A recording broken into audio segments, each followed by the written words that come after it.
Hello and welcome back to Attack on the SDF-1. This is going to be round 1, and this will be Lisa's turn. Of the 4 characters that we picked, remember we had Claudia, Roy, Global, and Lisa.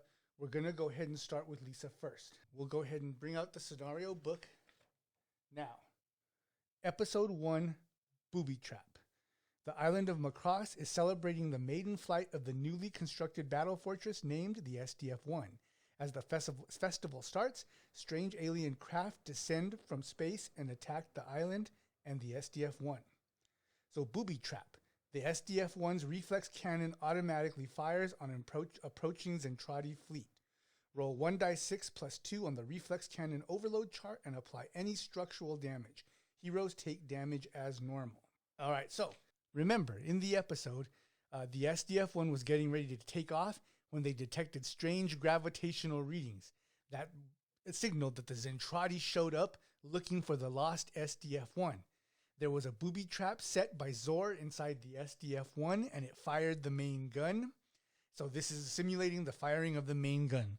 We're going to take 1d6 and roll this bad boy. Couldn't have gotten a better roll. So the rules said 1d6 plus 2 on the reflex cannon overload chart, which is over here. So 2 plus 1 equals 3. So we move the heat indicator to 3. The furnace is still operating within normal heat parameters, so we dodged a bullet on that one. Okay, now my camera work is being done by my beautiful wife, Michelle. So if you hear me talking, I'm not talking to myself. I'm not being crazy talking to myself. I'm talking to Michelle, okay? So then the next part, untested equipment. The SDF-1 has not been battle tested and much of the crew is inexperienced. Draw and play 2 SDF-1 incident cards. So remember, the incident cards were the ones where they could be good or bad, sometimes both, and it's just like a random simulation of the crew being inexperienced, bad luck, good luck, something happening in the nick of time. So we've got to draw and play 2 cards. 1 and 2. So again, the SDF-1 incident cards. The first one, down with a fight. Event, one Zentradi cruiser fires 2 damage, then takes 2 damage. If there are no cruisers on the board, draw again. So we will have to draw another one because there are no cruisers on the board at this time. Event, take 3 armor damage in any way to any areas and repair 2 structure damage. Well, we don't have any structure damage, but we have to take 3 armor damage. Okay, so we'll take some damage tokens and we'll put them on armor. So we'll put 1 there, 1 there, and 1 there. The reason I chose those 2, the top and then the third one down, is because those have the most armor to take damage. We've got no structural items, so we're not going to take any from there. We'll redraw for the other one. Okay, event, talent competition. All heroes gain 1 action. And then it's got a little bit of flavor text. Wow, that Minmay is really something. I knew she would win the competition. So, each hero now gets an additional action point that they can use for their turn, which is amazing. So we're going to add 1 to Lisa. Action tokens. Global, Roy, and Claudia. Okay, we'll put the incident cards that we drew back over there. Okay, so the objectives. The objectives are as follows. Defend the city center. Pods invade the city and target civilians. Defend the civilians and give them time to reach the shelters. Place the city center objective token with 4 pods on it in a random outer area. These pods do not move off the token. So that token is here. The pods are on it, And so that was basically, remember, when Macross was attacked, the citizens went to the shelters, and that's the shelters the citizens are hiding in with 4 pods, enemy pods attacking them, okay? Defend the SDF-1. During the attack, the SDF-1 becomes overwhelmed by battle pods. Orders come in to support the fortress. If there are no pods on the inner or SDF-1 areas by the end of the episode, gain 1 ability point and 1 research token, okay? And if all the pods are destroyed by the end of the episode, gain 1 ability point and 1 research token.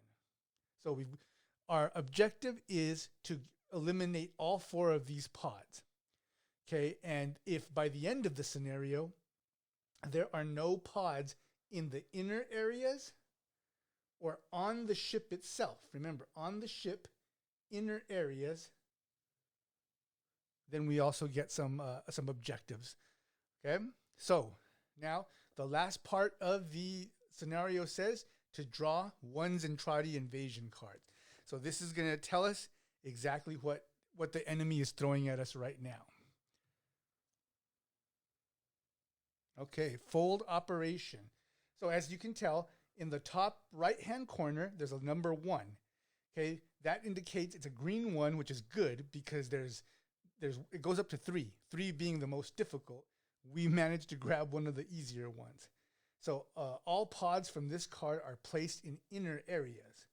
So the Zentradi vessels that we're going to put on the board are 4 pods in A2 inner, and plus 4 pods in A3 inner. All right, so I grab my handy dandy bag of Zentradi and go ahead and grab battle pods from it.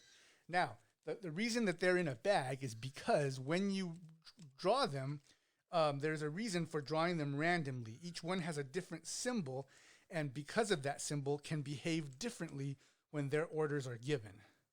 So all pods from this card are placed on inner areas, A2. So we have A2, which is up over here. So we've got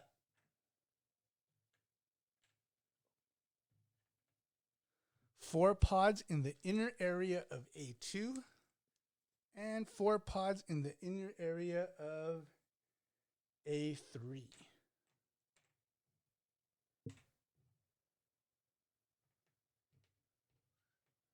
Okay, and so A2 and its 4 pods in the inner area, A3 and its 4 pods in the inner area, and then we've got the 4 pods on the outer area of A6 on the civilian shelter. And finally, it's time to begin. So this is Lisa's character sheet. Lisa is the first officer tasked with coordinating efforts and ensuring efficient operation between the SDF-1 and her defenses. She relays orders and firing solutions to the crew and pilots.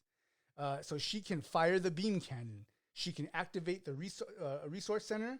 She can move 2 Veritechs, 1 space.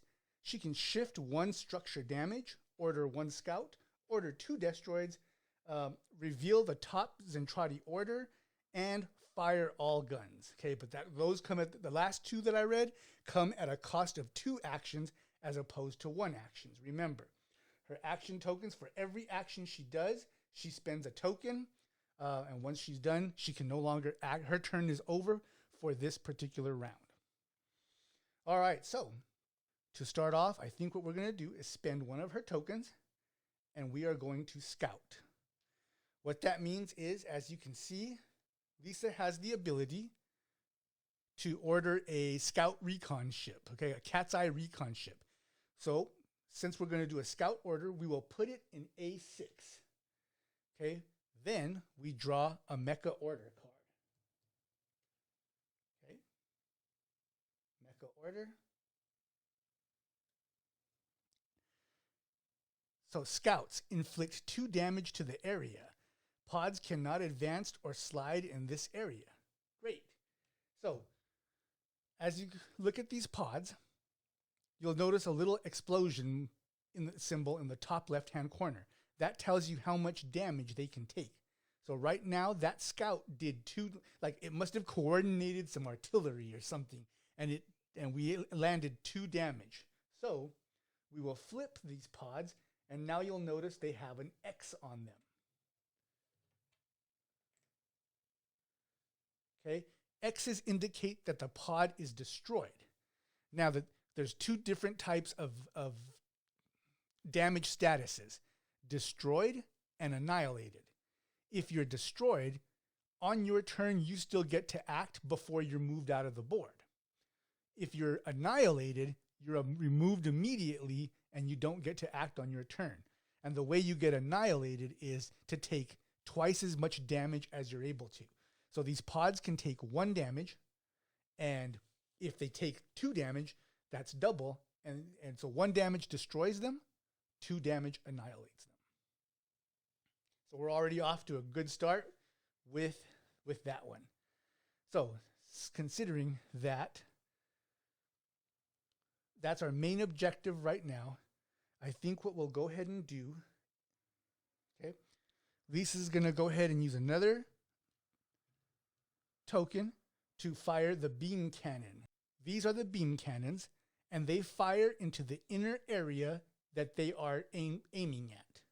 Okay, they cannot fire at outer areas, and they cannot damage capital ships, but they can damage pods in the inner areas. So production has a beam cannon over here. So we are going to take a shot at that pod, and now he's destroyed. Okay, so now for another action, we are going to go ahead and take another action to order 2 destroids. That means we draw 2 mecha or 2 mecha orders. So the first one, with mecha orders, as you'll see, the top part says Veritex. So if we were ordering Veritex, this is what they would do. We're ordering Destroids, so this is what they do. The top arrow indicates that's how many spaces the Destroid can move, and the bottom indicates how much damage the Destroid can do. This Destroid over here in Launch Bay, Destroids are able to fire out 1 space at, I believe at Mecha. I'll have to check the rules to see if they can damage capital ships. We don't have to worry about that on this term. I don't think they can. I think only monsters can. But these are not monsters yet. These are gladiators. So our gladiator friend over here in Launch Bay is going to use his mecha order to destroy that ship right there. And then the second card for the second Destroid, he can move 0 and do 2 damage, or move 3 and do 0. Okay, so we have to flip this Destroid over to indicate he's moved this turn. You can only give mecha orders once per your turn, not per round. Okay, after Lisa's turn, they'll all get flipped over and be able to go again. Let's say if like Roy is giving orders, but for this turn, Lisa already gave him an order, can't do anything else again. We're going to need some help over in A2, I think. What we'll do is go ahead and get our friend over here,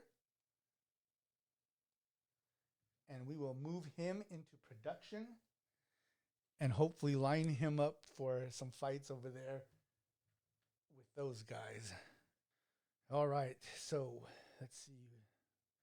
Lisa's going to go ahead and use another token, action token, to fire a beam cannon at these guys. Okay, fire her beam cannon over here. And take this, and so now this guy's taken out in A3. We had good luck with a scout. I wonder if we should order another scout. Let's take a chance. We're going to go ahead. Well, first we use the action. Then we grab the scout, and we put him where we want him to go, and we're going to put him in the inner area of A2. So let's put him over here, because we still have 3 active pods over there. Then we draw the mecha order. The mecha order says negate 2 damage from each capital ship in this area. Launch 2 Veritex from the hangar. Okay, that's good. So the hangar currently has 4 Veritex in it. We're going to launch 2 into this area over here. They can launch in launch bay or an adjacent area. Right now we need them in A3. All right, so Lisa's got one more action. Okay, Lisa is going to, on Lisa's card, there's an indicator right here. That tells you how many spaces Lisa can move on her turn. The number is 3. Now, if you need to move more spaces, you can spend action tokens to do it, but without spending any action tokens, she can move 3. So the first thing she's going to do is move from the bridge to the training center. Now, once per turn, any character can activate a resource node on the SDF-1.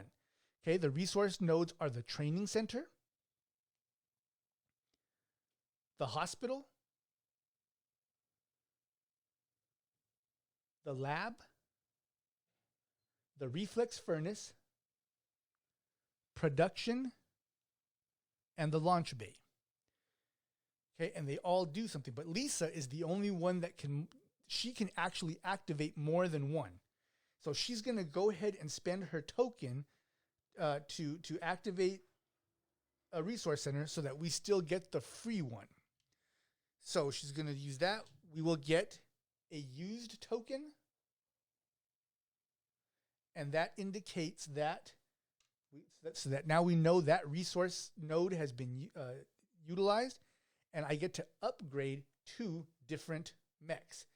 So I'm going to go ahead and upgrade our Destroyed friend over in A6 in the Science Center to a monster. This guy goes back to production on the danger board.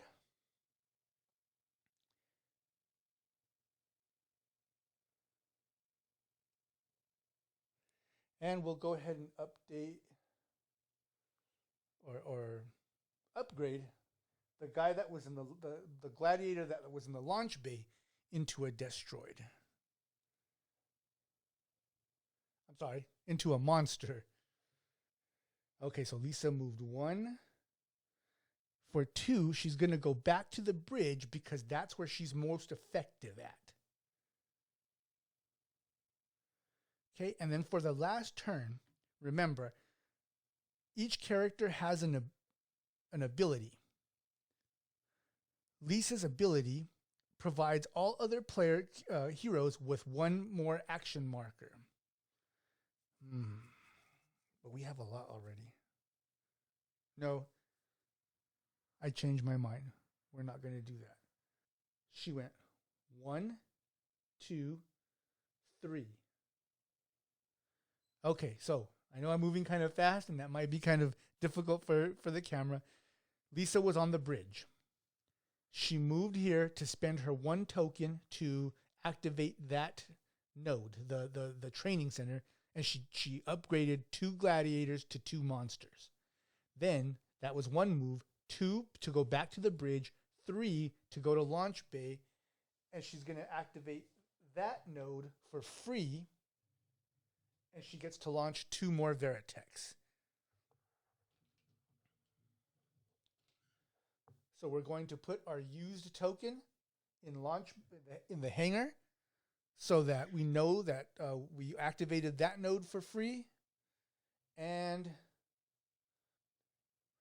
okay, and we're going to put him in the inner area, both of them actually, in the inner area of A3, because they can launch anywhere adjacent or in this area. So adjacent, adjacent, adjacent. Unfortunately, diagonal does not count as adjacent, because I wish I could put them in A2, but we can't seem to put them in there. So I think that was a pretty good turn. That Lisa's turn is done. She ended up having 2 effective scouts. We already have eliminated half of the pods on the population center. We have some Veritex now where we need them to be against those pods. I think we're doing pretty good. All right. Stay tuned for the next episode, which will be Gloval's turn. Everybody, thank you for watching. Hope you're enjoying this as much as I am.